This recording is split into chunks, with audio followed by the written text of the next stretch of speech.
Василию Михалеву 92 года. Он ветеран Великой Отечественной войны. Жаловаться на здоровье не любит, да и посещать врачей времени и возможностей не бывает. Но сегодня он с удовольствием стал участником благотворительной акции и прошел комплексный медосмотр. Ведь проблемы со здоровьем все равно есть. Годы травмы дают о себе знать.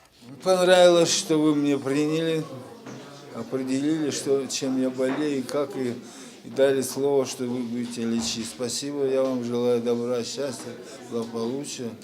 Я очень доволен, что вы такие внимательные люди.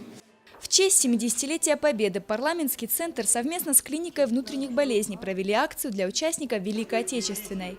Бесплатное обследование прошли почти 4 десятка ветеранов. Специалисты терапевтического направления, неврологи, нефрологи, кардиологи, пульмонологи и другие врачи проверили состояние их здоровья.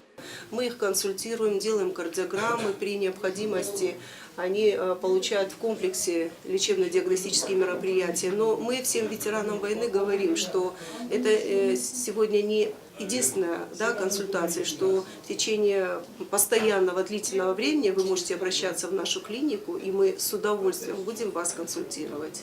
Ветераны получают медицинское заключение и рекомендации специалистов. Члены парламентского центра в знак уважения преподносят им символические подарки.